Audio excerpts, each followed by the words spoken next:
Bonjour à toutes et à tous, merci de nous avoir rejoints sur ce Facebook Live. On se trouve ici à l'arrière du Grand Théâtre de Verviers. Bonjour Audrey Bonhomme. Bonjour Manu. Alors vous êtes directrice du Centre culturel de Verviers et vous nous avez promis une visite exceptionnelle de ces lieux, une visite qui s'inscrit dans un cadre précis. Tout à fait, on sait que les travaux vont peut-être incessamment sous peu commencer, donc ça va être la dernière fois qu'on va pouvoir visiter les lieux en l'état. Donc en l'état, vous allez le voir, avec une visite assez particulière, puisqu'on va passer des sous-sols au comble et puis dans des endroits que personne n'a jamais vus. Alors je vous propose de rentrer tout de suite parce que il pleut. Ça caille.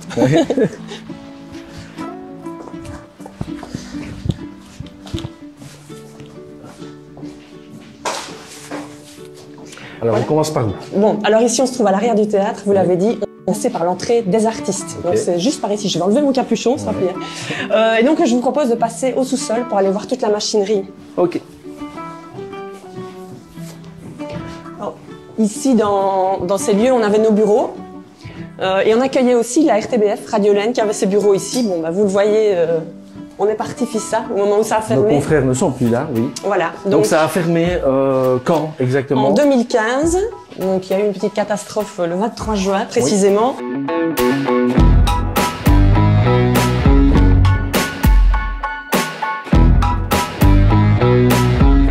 Donc on est au -1, au premier de sous-sol, on va passer au deuxième de sous-sol. Donc on voit toute la mécanique en fait qui permettait de monter, descendre des décors un peu comme dans les opéras, donc c'est assez impressionnant. Oui. Donc tous les bois qui permettaient de... Donc ici, on est sous la scène. On est sous la scène vraiment qui était visible du public. Et la scène se trouve de ce côté-là. Là, on est dans la partie loge. Bon, et alors ici, c'est périlleux. Alors c'est périlleux. Est-ce que je peux la faire? Manu, tu descends? Pourquoi faire? C'est ton destin. Allez, hop. Voilà, donc c'est ici que tout se manipulait. Mécanique. Donc tout ceci, c'est vraiment super intéressant à voir parce que ça ne va pas rester. La majorité des choses vont être conservées, mais ceci, voilà, le théâtre va être évidemment tout rendu mécanique. Et ici, c'était manuel. Et donc, lors des visites du 17 et 18 septembre... Oui, parce que ça, il faut le préciser. Oui. Le grand public sera invité à venir visiter aussi une dernière fois le Grand Théâtre. Le Grand Théâtre, c'est ça, le 17 et 18 décembre. On fera cette visite un peu extraordinaire et on aura l'occasion de voir ici un de nos machinistes, Didier Lemers, qui a vraiment manipulé, qui connaît toute cette machinerie, qui va expliquer comment tout cela fonctionnait. Je vais pas vous faire ni même de démonstration ni quoi que ce soit, mais voilà, on se rend compte que voilà, ceci, ça montait, ça descendait, c'était manipulé avec des grandes roues comme ça, donc c'est super impressionnant et c'est quand même des éléments patrimoniaux assez intéressants. Donc là, on est au deuxième dessous de scène. Ça veut dire que jusqu'en 2015, avant la fermeture, quand le Grand Théâtre était encore en activité, cette machinerie-là était encore utilisée ou pas? Non, plus du tout. C'était vraiment utilisé lors des opérettes, des opéras qui sont passés. Donc à partir de 1892, l'ouverture, c'était vraiment un haut lieu de l'opéra, de l'opérette, des orchestres. Et donc il y a eu vraiment des grosses productions qui sont passées, qui restaient une semaine, 15 jours. Maintenant, quand on joue à spectacle, c'est un soir ou deux soirs. Ici, le théâtre était plein pendant 15 jours d'affilée, avec des très grosses productions qui nécessitaient tous ces décors et toute cette machinerie. Après, on n'a plus utilisé tout ça et c'est vrai que c'est devenu assez vite des choses plutôt patrimoniales. Quand même. Alors, quelques repères historiques, justement. 2 ans de construction, c'est ça? Donc, 1890, on commence à construire. 1892, on inaugure. Voilà, c'est donc, ça. Rapide. C'était rapide, je pense, pour l'époque, effectivement. Alors, je ne sais pas si vous faites une allusion à quelque chose, travaux de rénovation ou pas. Oui, peut-être. Bon, c'est plus facile de construire à partir de zéro que de rénover, mon cher. Ouais. Donc, voilà, c'est vrai qu'avant, il y avait un théâtre sur la place verte. Oui, la Bonbonnière. La Bonbonnière, verviétoise, inaugurée, et qui était, voilà, à partir des années 1870, qui a commencé à s'effriter. On l'a rasé, on a décidé de reconstruire un nouveau théâtre sur l'esplanade Chic-Chac. Voilà, on est à côté de la gare, on connaît les escaliers, la Chic-Chac. Oui. Et donc, voilà, ça a été l'occasion de... Et alors ici, on comprend mieux pourquoi on appelle ce lieu la forêt, c'est ça? Voilà, je pense qu'on a compris que tout est en bois, à part quelques éléments qui ont été ajoutés après pour sécuriser tout le système de chauffage et voilà. Théâtre entièrement électrifié aussi. Alors oui, le théâtre de Verviers était, dès son ouverture, le premier théâtre de Belgique à être électrifié. Alors on va se dire aujourd'hui, voilà, mais c'était quand même avant on s'éclairait à la bougie, et avec des mécanismes spécifiques. Donc là, c'était vraiment une nouveauté, une institution, qui ouvrait ici à Verviers. Donc voilà. autant il était électrifié, autant pour apporter l'eau aux différents étages, il fonctionnait quand même avec des porteurs d'eau. Donc voilà, il y avait des métiers qui ont disparu, mais c'est vrai que l'électricité, on peut se targuer d'être les premiers à l'avoir eu à Verviers, au théâtre. Je remonte, je passe devant. Oui, bien sûr. Attention.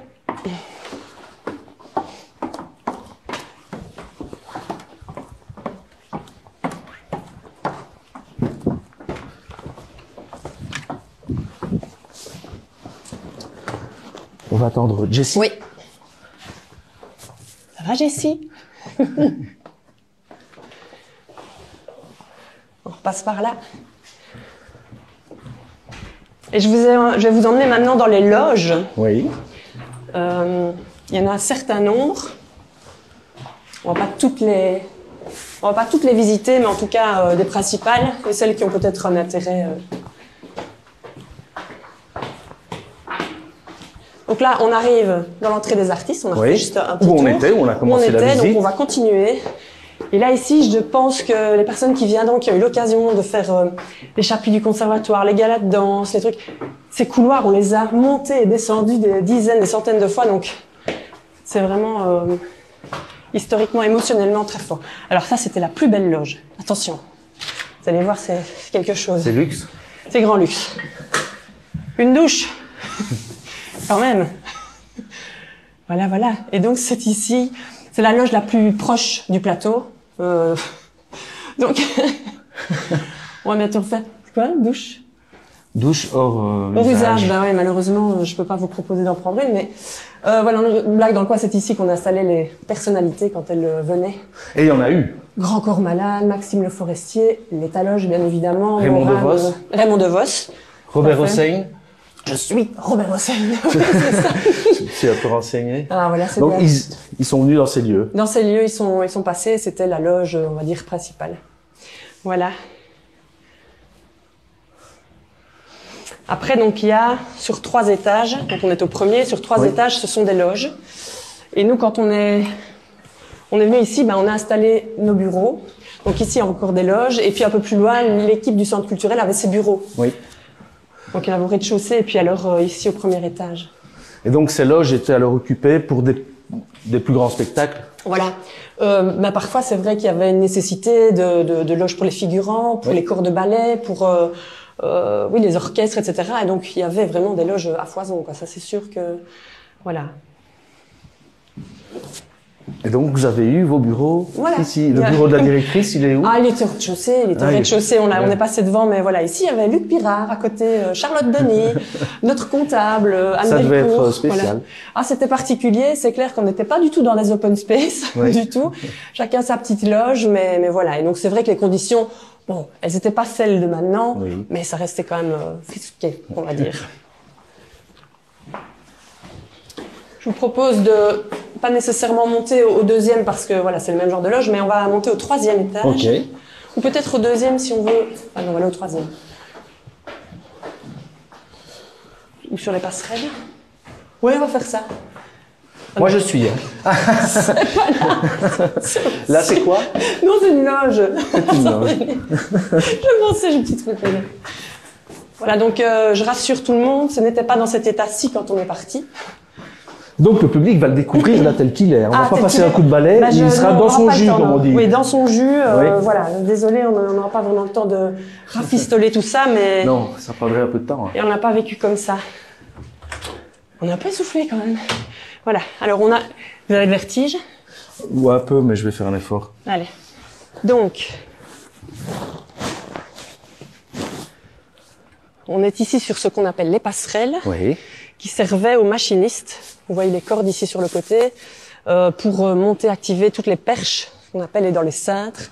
Donc pour les lumières alors? Voilà, les lumières ou les décors. Oui. Et donc la hauteur, elle est de plus ou moins 20 mètres, un peu plus. Oui. Ce qui permettait d'avoir un décor de 10 mètres de haut, qui pouvait être remonté et descendre un autre à la place. Oui. Donc c'est quand même assez impressionnant au niveau de la hauteur. Donc ici on est à 10-12 mètres, mais on peut encore monter par le côté. Je vous invite à prendre l'échelle là. Non, c'est là, ça ira. Plus haut. Ça veut dire que il y avait, je suppose, un certain nombre de personnes, un certain nombre de machinistes pour faire tourner tout ceci. Il y avait d'office un machiniste à cour et un machiniste à jardin qui actionnaient ensemble les perches manuelles en faisant des contrepoids. Ça pesait évidemment quand même des centaines de kilos. Et donc, il y en avait parfois par paire 3, 4, 5. Et à la fin, nous, quand on est parti, il nous restait 2 machinistes. Petit clin d'œil au passage à Didier et Jean-Luc qui ont encore activé un peu ces poids. Et donc, c'est vrai que c'était un travail très physique, très lourd. Et voilà, et au départ, ils étaient beaucoup plus nombreux, et puis au fil du temps, malheureusement, les productions n'étaient plus les mêmes et les besoins non plus. Donc on surplombe la Seine. On surplombe la Seine qu'on va aller voir en dessous. Plateau, enfin je le répéterai, ou peut-être pas, mais donc qui est incliné, donc il y a une inclinaison de 4%. Pourquoi? Alors, qui permettait d'avoir une meilleure acoustique encore pour tout le public, une meilleure visibilité aussi, mais c'est surtout l'acoustique qui était aussi privilégiée pour, voilà, par rapport à Verviers, c'est quand même un des théâtres qui en offrait la meilleure. Et donc entre le début du plateau et la fin du plateau, il y a une surélévation de 40 cm, ce qui est quand même important. Et à la fin, pour les ballets ou pour certains spectacles avec des décors parfois sur roulettes, c'était problématique évidemment. Voilà. Il glissait. Ok. Voilà. On va monter. Alors on va aller voir quelque chose qu'on montrera peut-être pas au grand public, mais là comme ça on aura l'occasion de voir les images parce que c'est peut-être plus difficilement accessible en groupe. Oui. On va vraiment aller là au comble, tout à fait.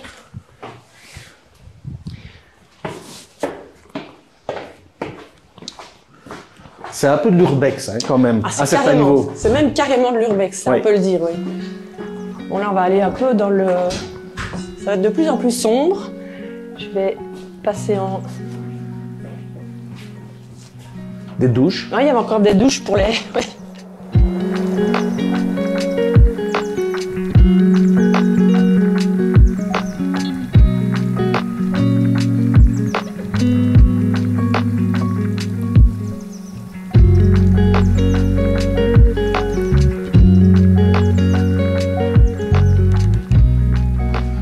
Ok.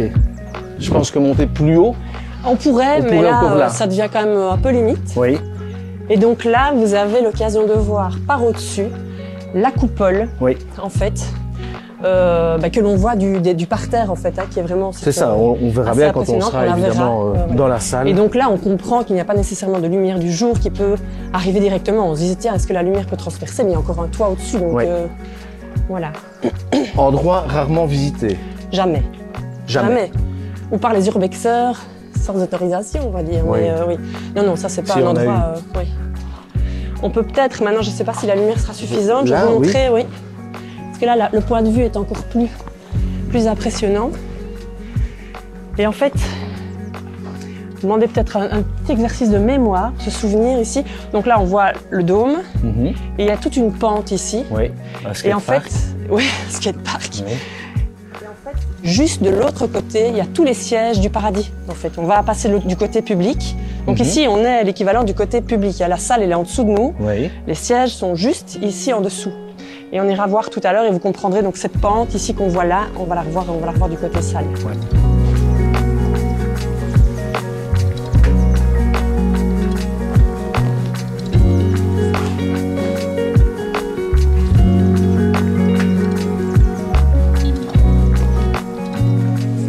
En fait, clairement, il y a moyen de se perdre. Oui. Et encore ici, oui, il y a vraiment moyen de se perdre. Donc pour moi ici, c'est très clair. On va passer côté public et là, c'est encore pire. Je trouve. Il n'y a pas 2 escaliers qui on se dit, je continue, je vais tout en haut. Parfois, si on descend jusque tout en bas actuellement, on peut tomber dans un cul-de-sac. Ce qui n'était pas un cul-de-sac au départ, mais c'est plus utilisé maintenant. Donc, on va repasser donc côté des loges et on va redescendre pour passer dans la partie publique. Oh, on va passer par là, tiens, c'est intéressant. Oh, ça va? Il n'y a pas un doigt. Alors ici, les petites ballerines s'échauffaient comme ça. Oui, avec ce miroir. Avec le beau miroir, demi-plié, plié, demi-plié, 1, 2, 1, 2. Vous voyez, je fais la danse au conservatoire. Donc voilà, c'était ici que les danseuses s'échauffaient. Donc il y a tapis de sol, tapis de danse. Et là, donc il y a toutes les loges des petits rats de l'opéra. Qui je trouve sont particulièrement mignonnes.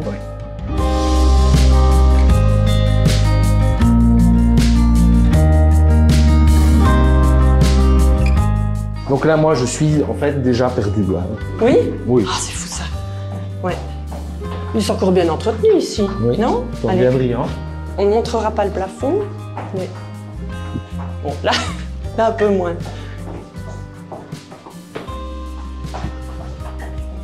Alors, on se retrouve où on est? On revient au coin de départ. Coin de départ, et là on va passer sur le plateau. C'est parti.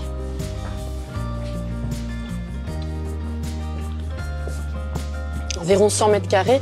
Tout ceci n'existait pas, ça a été refait quand on a décidé de continuer à utiliser le théâtre pour y faire des événements. Donc il y a 2-3 petites fuites qu'on va reboucher prochainement. Mais voilà, donc 100 mètres carrés de plateau, penché, on le sent gentiment. Oui. Donc tout à l'heure on était là, c'est ça? On était là, oui c'est ça, sur la passerelle qu'on voit là. Ouais. Et alors, voilà, 10 mètres de profondeur, et on va avancer jusque là. Il y avait un rideau de fer, c'est ça? Alors, il y a un rideau de fer. Il est pas là? Il n'est pas là, il est remonté. Vous voulez qu'on le descende pour le fun? Oui. On va faire ça, mais dans 2 minutes, le temps que je vous explique ce qu'il y a là en dessous. Et on expliquera à quoi il servait aussi ce rideau de fer. J'ai si attention, tu es au-dessus de la fosse d'orchestre. Voilà. On ira tout à l'heure. On va aller voir la fosse d'orchestre. Donc une fois qu'on passe le plateau, on peut constater donc les comédiens et chanteurs, pour qu'on les entende bien, ils devaient se retrouver ici de ce côté-ci. Ça veut dire qu'ils avaient quand même encore un espace assez important qui était un peu dérangeant pour les artistes parfois, parce que ça mettait une distance, mais c'était nécessaire pour les orchestres en fait, qui se trouvaient là, et donc on va y accéder juste après. Voilà, et donc la salle, vous voyez, donc avec le parterre, qu'on appelle aussi le parquet, les baignoires tout au-dessus, puis les différents balcons, premier, deuxième, troisième, et le paradis tout en haut. On ira tout à l'heure. On va monter. Et donc vous voyez la coupole tout au-dessus, qu'on a vue de l'extérieur. Donc on aura l'occasion de parler justement de la disposition en fonction des classes sociales. Des classes sociales, on en parlerait quand on sera en haut. Donc là, vous remarquez que ce sont des beaux sièges en velours rouge. Oui. Tout frais. Et plus on va monter dans les étages, vous le verrez, plus le confort des sièges va aller en diminuant. Ouais. On va baisser le rideau. Oui. Il faut que Jessie vienne de notre côté. Mais il faut du bon côté, parce que sinon, ça peut faire mal.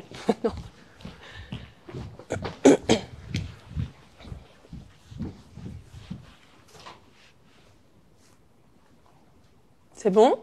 Oui.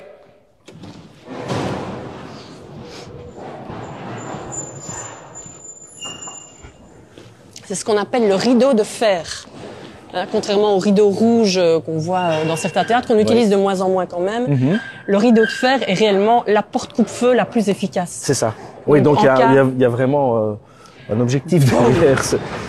Voilà. Fait dans le Hainaut, à Mons. Oui, Monsieur de Taille. Chez Monsieur de Taille, aux établissements de Taille. Donc voilà, le rideau de fer permettait effectivement en cas d'incendie de limiter, comme on le dit toujours, fermer les portes, éviter d'attiser le feu avec les courants d'air. Et donc il était fermé tous les soirs, pour dès qu'on quittait. Et là toujours maintenant on le ferme. Il n'est jamais ouvert sauf pour les visites comme celle-ci. Voilà. Okay. On va donc les spectateurs et donc les coulisses, les dégagements. Il y avait toujours des souvenirs qui remontent à l'appel, parce qu'on voit encore les traces des tapis sur les côtés pour les artistes qui patientaient, les enfants, les élèves qui sont passés sur ce plateau pendant des dizaines et des dizaines d'années. Oui, parce qu'il y a évidemment les artistes, certains connus, certains moins connus qui sont venus, mais il y a aussi plein de verviétois vraiment au travers de concours. De concours, tous les spectacles du conservatoire, que ce soit les chapuis, les galas de danse. Il y a eu aussi les spectacles de Saint-Nicolas, des choses comme ça, où les enfants, les écoles communales qui venaient aussi se présenter sur la scène. Donc c'était un théâtre professionnel, mais aussi amateur, et qui laissait la place à tout un chacun de venir. Et on espère que ce sera vraiment encore le cas à l'avenir. Ce qui explique certainement l'attachement que les Verviétois ont pour ce lieu, parce qu'ils sont nombreux justement à voir fouler les planches, être venus voir peut-être son enfant. Oui, exactement. Plus les spectacles, évidemment. Évidemment. On va voir le côté public, et avant ça, la fosse d'orchestre peut-être. Comme ça, vous aurez... On va repasser par là, parce que le rideau de fer est infranchissable. Et donc, pendant 4-5 ans, la ville a permis qu'on puisse continuer à organiser des petits événements sur le plateau. Donc, on avait recréé cette petite forme avec des petits chauffages aussi, parce que, c'est clairement pas super confortable, ça c'est sûr. Donc voilà, dès qu'on est ici, c'était la partie publique. avec toutes ces petites loges, ces petites baignoires, on va dire. Ouais. Truc ici, c'est l'accès au parquet avec les petits escaliers, mais voilà, tout ça on voit, c'est pas...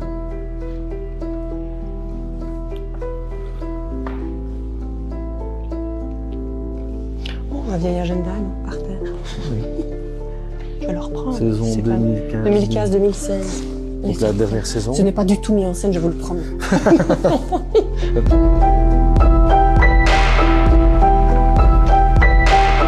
On est ici dans le hall principal, utilisé par la haute bourgeoisie. Exactement. Et je lis même pas la bourgeoisie. Oui, c'est la haute. On était de la haute, on passait par l'escalier principal. Ouais. Bon, il n'y avait pas cette rampe à l'origine, donc elle ne sera pas là voilà, à la rouverture. Et puis, il y avait tous des escaliers latéraux. Et donc, si on avait le privilège d'être de la haute, on passait et on redescendait comme ça avec des belles robes. C'est ça. Et les autres personnes passaient par les escaliers latéraux. Alors, bourgeoisie, ça va. Ouais. Et puis, le petit peuple, entre guillemets, je n'aime pas dire ça, mais passait par les escaliers de côté et on voit des rambardes et une visibilité. Donc, ils avaient quand même l'occasion de zioter les belles robes et les beaux chapeaux. Et alors, malheureusement, Cheval Goya n'a jamais pu venir. 10 avril 2016, puisque donc, date de la fermeture juillet 2015. C'est ça. Voilà. Tant pis. On va passer dans ce qu'on appelle le... Qu'est-ce qui se passe? Là, la peinture, il y a une peinture. Évidemment. Évidemment. Oui. Qu'est-ce que c'est? C'est un théâtre. C'était le théâtre d'origine, la Bonbonnière, comme on l'a dit tout à l'heure. La Bonbonnière qui était donc Place Verte. Place Verte, c'est ça. C'était Place Verte. Et puis, tombé un peu en ruine, ils se sont dit, il faut quand même reconstruire un théâtre. Et voilà, comme on l'a dit, sur l'esplanade de la Chic-Chac. Moi, j'ai vu, je sais pas ce que c'est, j'ai vu des petits détails ici. Ah, il semble que vous avez l'œil, Manu. Oui. Qu'est-ce que ça pourrait être? Bon, on voit qu'on a gratté, évidemment, et qu'il y a des chiffres. En fait, ce sont toutes les études. Donc, pendant près de 2-3 ans, on a eu l'impression qu'il se passait rien autour de ce grand théâtre. Mais c'est faux. En fait, il y a eu... Le théâtre a été examiné dans tous ses moindres recoins pour pouvoir le refaire à l'identique. Et donc, il y a des gens qui ont passé leur temps à gratter les différentes couches successives de peinture au fil du temps pour pouvoir, une fois de la rénovation, refaire à l'identique. Oui. Et donc, il y a eu des perçages, il y a eu des gratte-gratte partout. Et donc, vous pourrez en retrouver partout dans le théâtre. Et donc, fatalement, quand on dit à l'identique, c'est pas à l'identique tel que maintenant. Non, c'est ça, c'est pas l'identique de... 1892. Voilà. Bien retenu. Bien retenu. Donc, on sera plus sur du crème. Du crème. Taupe. J'irai en taupe et crème. Non. On va aller dans le club des artistes. Quelques marches, attention. Alors, c'était le club des artistes initialement, le foyer des musiciens aussi qu'on disait. Oui. Nous, on l'a réhabilité vers 2012-2013 pour en refaire un petit bar plus cosy que le foyer qu'on verra après. Ouais. Voilà, donc il pouvait accueillir une trentaine, quarantaine de personnes, voire un peu plus. Et c'était voilà ici un petit cadre plus convivial. Bon, ça l'est nettement moins maintenant, mais voilà. Et donc initialement, donc le public ne venait pas ici et il ne passait pas non plus cette porte qui était finalement la loge Catherine pour les artistes. Et je vois un truc moi que j'ai déjà vu, SBR là. Ah, SBR, ça c'est bonne question, mon cher Manu. C'est un système de retour. Ouais. C'est un système de retour en fait qui était piloté de la régie et qui permettait des régisseurs et des techniciens d'interpeller. Hop, le spectacle va recommencer. Oh, les artistes à vous monter en scène. Videz votre verre. Videz votre verre, on remonte. Ouais. Mais donc ce n'est visible, ce n'est accessible que dans les espaces artistes. Oui, et donc ici, on se trouvait normalement dans un espace artistique. C'est resté, on a rouvert, mais il n'était plus non plus en fonction. Oui. Mais moi, je me rappelle de les avoir connus quand j'étais dans les trucs du concert toute petite. Je me rappelle que Louis Bréda, à l'époque, enfin voilà, appelait retour en scène, attention, c'est dans 5 minutes. Enfin voilà, donc c'était le système. Et ça, on en trouve évidemment. Il y en a partout dans toutes les pièces. C'est ça.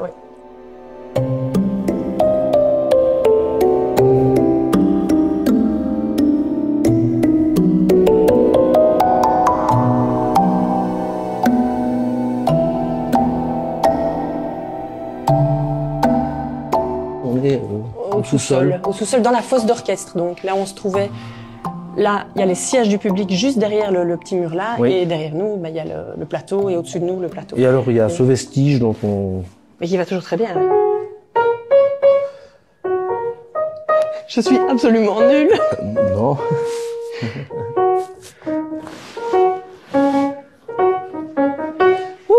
Voilà, donc il y a encore tous les lutrins, etc., mais qui étaient, enfin, ils sont d'époque... Il y aura peu de matériel à récupérer.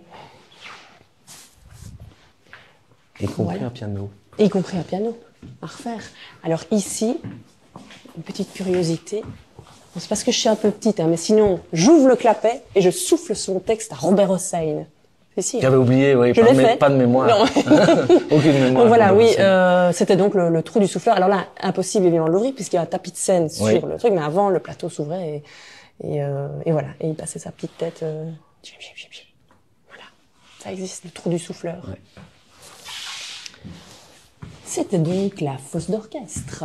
Je ne l'ai réellement pas beaucoup vue en action, c'était vraiment quand il y avait les grands événements.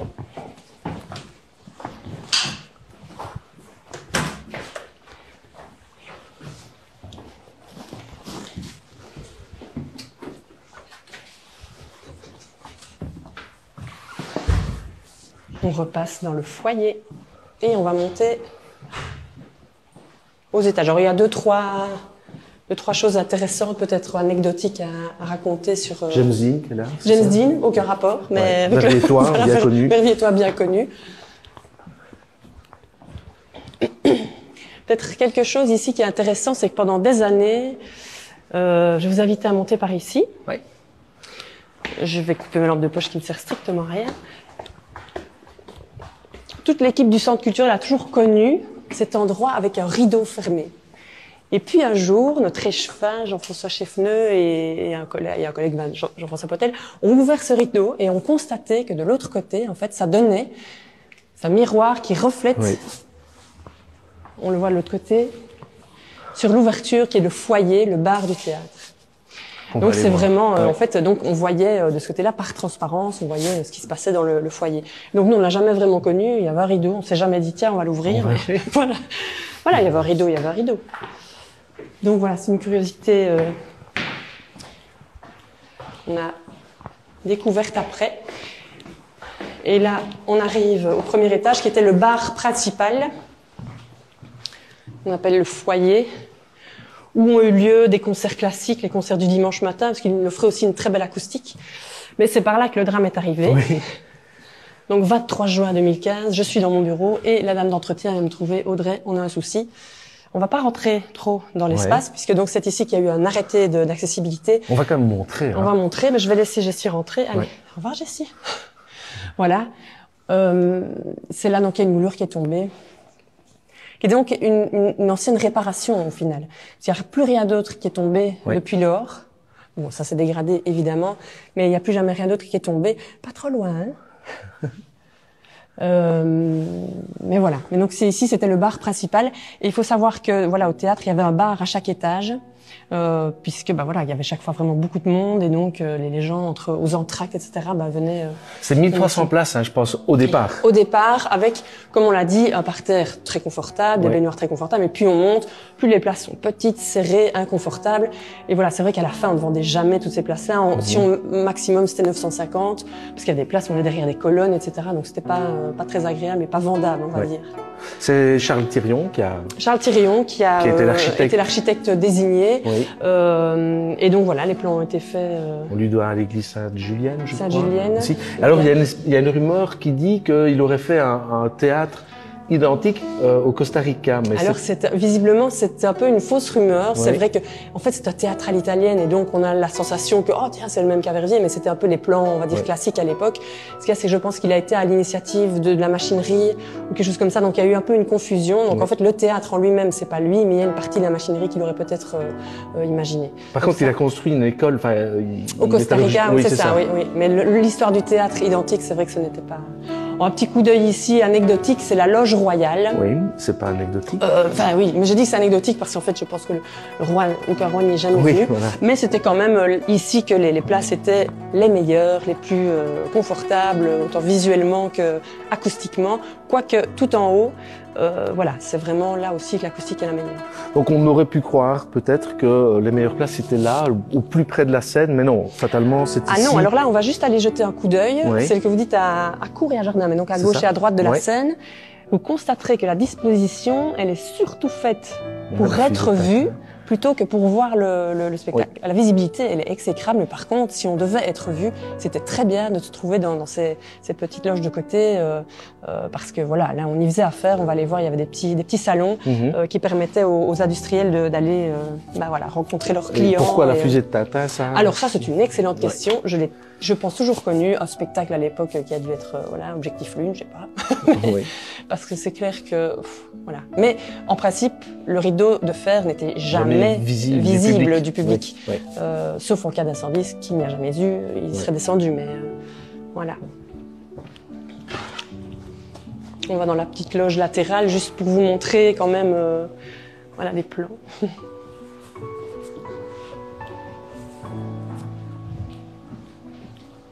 Il y a énormément d'espaces ici qui vont être refaits en espace ici, tout ce qui est bureau, etc. pour l'avenir. Et puis après, des espaces de répétition, de loge, de résidence. Donc le projet est assez... Donc ici, on est dans le petit salon. Voilà, les petits salons où voilà, on fait, j'imagine, boire un verre, ça, moi, j'ai pas connu. Mais voilà, on voit les tapisseries au mur et puis des beaux sièges et surtout... Donc ici, c'était plutôt les industriels verviers-toits. Oui, voilà, ils s'installaient ici. Donc, ils regardaient peut-être vaguement le truc, mais surtout, regardez, je suis là. Ouais. Voilà, donc... et puis, un beau fauteuil rouge, qui n'était pas dans ce sens-là, je pense que les petits photographes sont venus.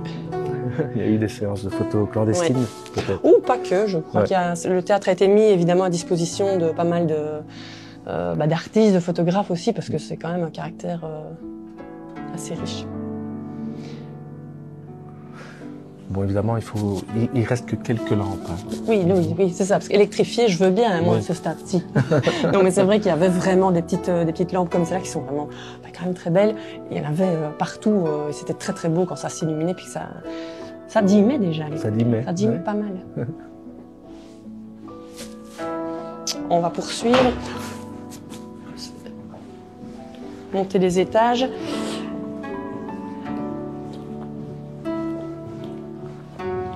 Alors c'est ici qu'il faut être concentré sur les différents escaliers possibles. Oui.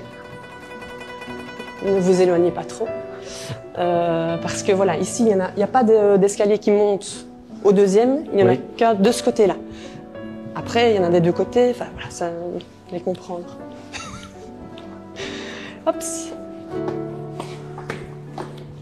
Puis après, il faudra que vous me disiez si vous voulez une option avec pigeon ou sans pigeon. Avec. Avec? Ouais, oui, non. Ah, mais alors là, par contre, va manquer l'odeur. Il faudra s'accrocher? Il va falloir s'accrocher. On commence déjà à avoir quelques... Donc voilà, plus sérieusement, un petit meuble qui va, j'imagine, être restauré. C'est des grands espaces, hein, quand même. On voit qu'ils pouvaient vraiment accueillir beaucoup de monde. On dans les parterres de seconde, comme on dit.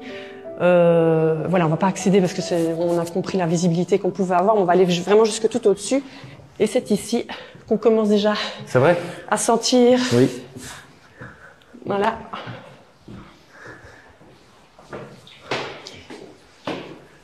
On commence à sentir à voir. Et à voir. Ah oui, d'accord. Ouais. C'est atroce. Vous êêtes sûr? Pigeon? Allez, pigeon. Hop. On monte au pigeonnier. On monte au pigeonnier d'ailleurs. Voilà. Ils nous attendent.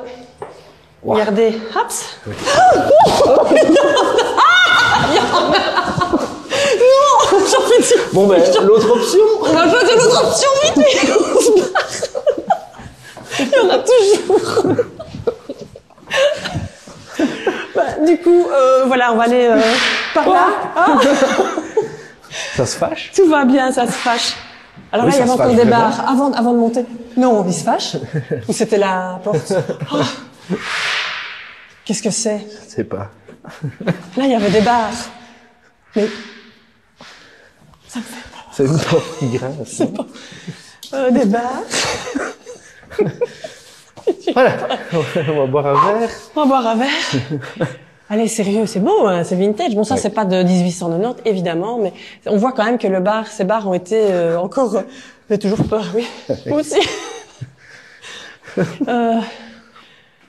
Bar à chaque étage, enfin. Oh, misère. D'habitude, ils ne sont pas là. Venez, on s'en va. Vous êtes au courant. Donc, on va prendre l'option sans pigeon. On est sûr qu'elle est sans pigeon? Oui, oui, celle-là, je suis sûre. Regardez, il fait tout propre. Oui. Bon, allez, une petite toile d'araignée, mais... Oh là là!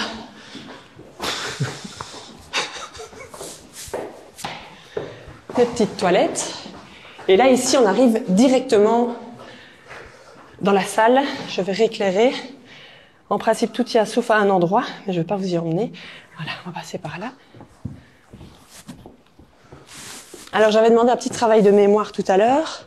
Quand on était au-dessus, le dôme, il y avait un mur incliné. Oui. C'est celui-là, en fait. Okay. Donc, de l'autre côté, il y a le dôme qu'on voit... Donc ici, on est au pigeonnier. Pigeonnier, oui, c'est le cas de le dire. Pigeonnier, poulailler, paradis. Oui. Alors pourquoi ces différentes appellations pour voir même mieux, en fait. Voilà, c'est ça. Particulièrement poulailler parce que le public, on va dire, qui était invité pour se distraire, pour avoir des moments un peu trucs par la bourgeoisie, venait ici. On n'était pas toujours super intéressés. Si on se met à ma place ici, on voyait strictement rien. Mais on venait causer, on venait boire un verre, on venait vraiment les spectacles pouvaient être longs, donc... Voilà, c'est ça. Ça pouvait être très long, parfois. Et donc, du coup, ça piaillait, ça faisait du bruit. C'était le poulailler. Donc, voilà.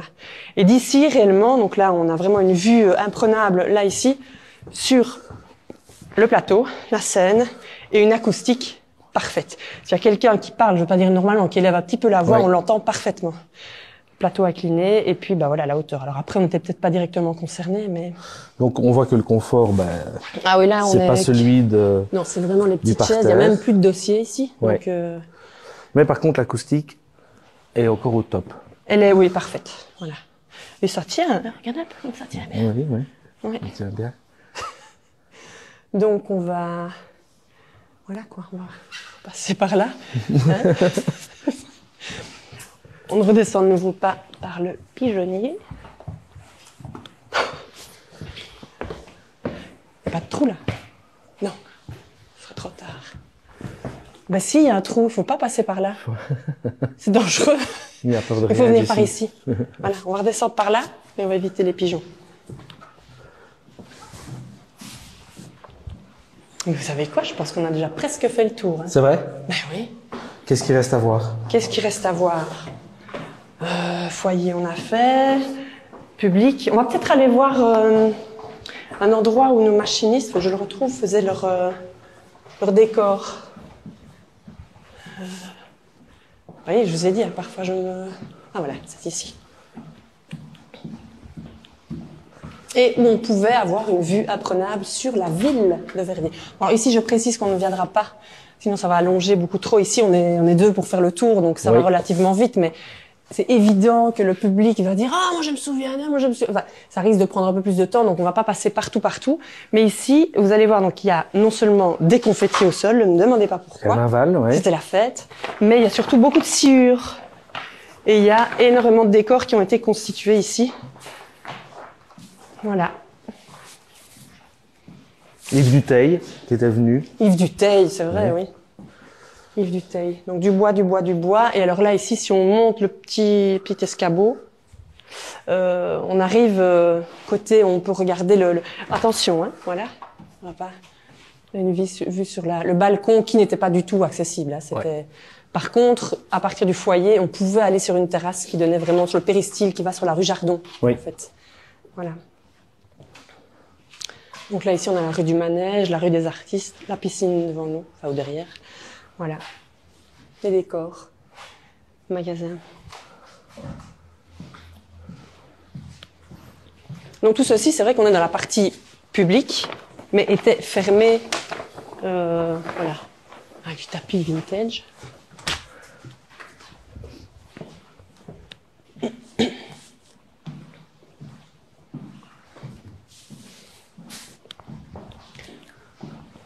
Est-ce qu'on a tout vu? Ben, je pense qu'on a tout vu, Manu. Pour monter, le voir là, si les différents... Peut-être regarder les sièges ici, comment ils étaient. Donc, du bois aussi. C'est peut-être l'étage en dessous, jusqu'au deuxième. À partir du deuxième, on a du velours. Mais toujours ici, ça restait... Voilà. Donc, tout ceci va être fait, évidemment, de façon plus confortable et il y aura moins de place. Ici, on voit, je ne sais pas si on... Voilà, face à vous. Oui. On peut lire SPQV. Est-ce que vous savez ce que c'est? Je l'ai lu. Allez, je vous aide. Ouais. Senatus populusque, non pas Romanus, SPQR, mais Verviers-toi. Le ça. Sénat et le peuple de Verviers. Et donc, c'est vraiment le signe que ce théâtre a été construit par voilà, les autorités, etc., pour le peuple. Voilà, pour apporter vraiment aux ouvriers, aux bourgeois, etc., des moments rassembleurs. Et voilà ce que la culture doit être, même si, clairement, on est dans quelque chose de fastueux, qui est quand même une vitrine de la richesse de Verviers de l'époque. Voilà, c'était encore autre chose. Et puis, on peut lire sur les travers, Gounod, Wagner, Meyerbeer, Grétry. Ce sont tous des compositeurs contemporains donc du 19e. Voilà, donc qui ont été... C'est vraiment les industriels de l'époque qui avaient voulu ce théâtre aussi clinquant, fastueux. Mais oui, et puis je pense que Verviers a toujours eu, enfin voilà, c'est ce que c'est maintenant, mais Verviers a toujours eu des grandes choses. Il y a un grand théâtre, un grand hôpital, un grand jogging. Mais c'est vrai ou pas? Tout est grand à Verviers. Mais il faudrait que ça le redevienne vraiment, mais on y croit. Il faut quand même rester optimiste et voilà, c'est quand même un bel outil. On l'espère. Merci de nous avoir fait la visite de ces lieux, connus et même complètement inconnus. Merci en tout cas. Ben non, c'est moi. C'est moi qui vous remercie. À bientôt, merci beaucoup.